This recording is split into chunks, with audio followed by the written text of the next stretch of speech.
as the representative of CAN, I'm going to put the same question to you.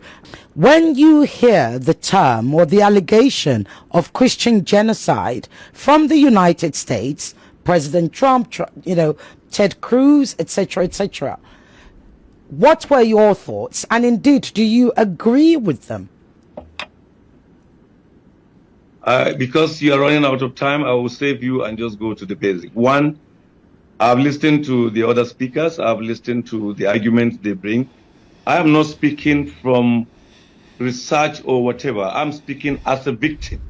I'm speaking as the pastor who buried the almost 2,000 people in 2000 in Kaduna. Quote me, my name is Reverend Hayab. I'm speaking as the pastor who also did the mass burial of the over 300 people of the Miss World Beauty pageant on the 23rd of November 2002.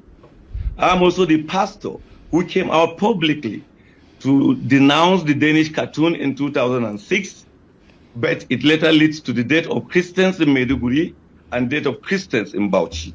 So I have been around and I think I know this story.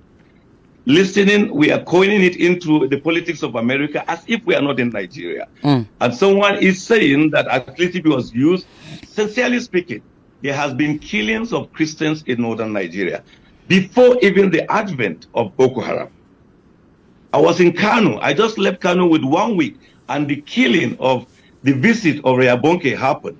People were caught. It's a different thing that you are shot to death. It's something else that you are caught to pieces, caught by the neck, caught hacked to death.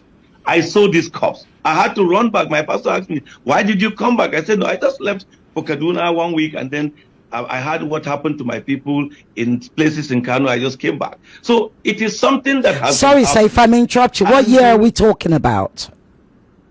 I'm taking you back. Okay. To tell you that I was available when the Bonke crisis happened in Kano. I was also there, not only there, but buried the mass people that were buried in 2000. I also buried the mass people that were buried in 2002. Then fast forward to 2006, I said I was the pastor who first came out to condemn the Danish cartoon because I knew what was going to follow. But despite that effort, Christians were killed in Maiduguri, Christians were killed in Bauchi for an offense they had no problem about. They knew nothing about. If I just move backward, what happened in 2002, many Christians in northern Nigeria, including Kaduna, don't even know the lady who wrote the article. But they ended up having their churches burned. They ended up having their pastors killed. They ended up having, precisely the Sunday before that violence, I had a guest preacher in my church, Reverend Nee preached in my church at Rahama English Baptist Church. You can Google it. I remember when you could Google that. And just a day after that, that man was burnt. His corpse was like that of a small baby. So when you put together all this, in Maiduguri in 2009, when Boko Haram started, they were never attacking Muslims.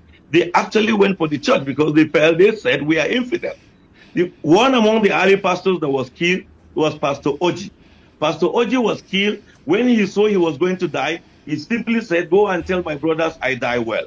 Pastor Osonibon was also Sylvester Osonibon, because I traveled with the corpse to Ekot Ipene, and then Pastor Yakubu Bitrus, whose brother was then the medical director of the General Hospital in Maiduguri.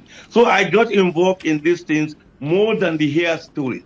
The Christian North have suffered killing. The Christian North have suffered so much in this thing that today culminates into genocide, as it has been called. So for anybody to say it does not exist and is bringing story of Boko Haram or recent happenings of bandits may not understand, because I've followed the conversation. Nobody is saying that the Christian North was just killed in 2002 or they were just killed in 2019. There has been a history. There has been certain pattern. There has been certain developments. But let me come back to the last 6 years. I am this same pastor who came out severally on this medium and other medium to cry when I was burying 30, 20, 40, and many other numbers.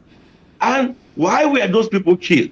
The story they always want to tell us that, no, it is a farmer's herders. I'm above 56. I know the difference between a farmer's and herders conflict. And I know the difference between someone coming to exterminate or eliminate a certain group of people. Because farmers, as we knew, simply had little misunderstanding with herders, and the herders will come either to the police station or to the traditional ruler or community leader, and such issue will be discussed, and they will now ask for reconciliation and possibly ask for little payment of damages. But we have a situation where innocent women are sleeping in their sleep with their children, with their husband, and people will come to their community, chant religious slogans, set their houses ablaze, shoot them and cut off their necks, and do not stop there, also burn their religious places. And you still want me to say, no, it's just a communal clash, because that's the kind of, farmers had that clashes. And that's why today we are hiding under those things to argue about that. I looked at the issue of statistics and I just wonder, if you sit there, just Google, you will see in the Wikipedia, the number of churches that document is giving you, that the churches in Nigeria are just 16,000 something. And you and I know that is not true. I am a pastor of the Baptist Church. The Nigerian Baptist Convention, just Nigerian Baptist Convention, we have over 11,200 registered churches. We never bring Redeem into it. You never bring Anglican into it. No Catholic into it. No Methodist into it. No Living Faith into it. So some documents and figures that we have been seeing are quite interesting, but just tell us that there is even to us a conspiracy of silence or a conspiracy of twisting a situation. I see what is happening as an opportunity for us to stop the killing of our fellow citizens just because of their identity.